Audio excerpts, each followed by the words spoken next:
అండి సార్ మీరు ఎంత రెచ్చగొట్టినా మాకు కూటమి ప్రభుత్వంలో పవన్ కళ్యాణ్ ఉన్నారు కాబట్టి ఆయనతో మేము కాపులంతా నడుస్తాం, వైసీపీ నడవన్న ఒక సంకేతాన్ని పంపిస్తున్నారు. ఇక్కడ నేను మాట్లాడింది కూడా మీకు ఇందాక చెప్పానండి. నేను ప్రతి ఒక్క మనిషి ఇక్కడ ఉన్నటువంటి వాళ్ళందరూ కూడా ఒక్కొక్క పార్టీలో ఉన్నాళ్లే, కానీ ఇవాళ మేము స్పందించినటువంటి దానికి జనసేన వాళ్ళకి కూడా ఇలాంటి పరిస్థితి వచ్చినా కూడా మేము కంపల్సరీ నిలబడతాం.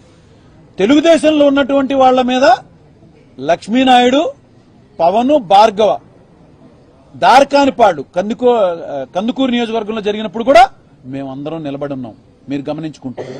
ఇక్కడ రాంబాబు గారి మీద జరిగింది కూడా మేము ఆ దృష్టిలోనే చూస్తున్నాం. ఎందుకు అలా చూశాము అంటే ఆయన చుట్టూ పన్నినటువంటి ఏదైతే దమనకాండకి దగ్గరుండి చేయించిన వాళ్ళందరూ కూడా ఎవరో మీకు తెలుసు, మాకు తెలుసు. దీని వెనకాల ఉన్నటువంటి ప్రభుత్వం ఏదైతే కూటమిలో ముఖ్య పాత్ర పోషిస్తున్నటువంటి కూటమిలో ఎవరయ్యా అంటే తెలుగుదేశం పార్టీ. మరి పవన్ కళ్యాణ్ గారు అండ చూసుకుని చేస్తున్నారంటున్నారు. అసలు పవన్ కళ్యాణ్ గారికి కూటమిలో గుర్తింపు ఎక్కడుందని చెప్పని నేను చాలా స్పష్టంగా అడుగుతున్నాను. ఇవాళ మోడీ గారు రెండో దశ వచ్చినప్పుడు అమరావతికి పవన్ కళ్యాణ్ గారి ఇన్విటేషన్ ఎక్కడుందండి? అక్కడ సిఆర్డీఏ బిల్డింగ్ కట్టారండి. అక్కడ శిలాఫలకం మీద పవన్ కళ్యాణ్ గారి పేరు ఎక్కడుందండి డిప్యూటీ సీఎంగా?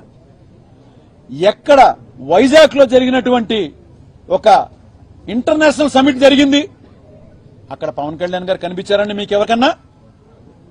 ఇలాగా సరైన అవకాశం ఉన్న ఎక్కడైతే కూటమి గుర్తింపు ఇవ్వాల్సిన చోట పవన్ కళ్యాణ్ గారిని పెట్టకుండా ఇలాంటి వాటికి ఒకవేళ పవన్ కళ్యాణ్ గారిని వాడుతున్నారని అనుకుంటే ఈ కాపులందరూ పవన్ కళ్యాణ్ గారు కూడా వెనక ఉండరండి.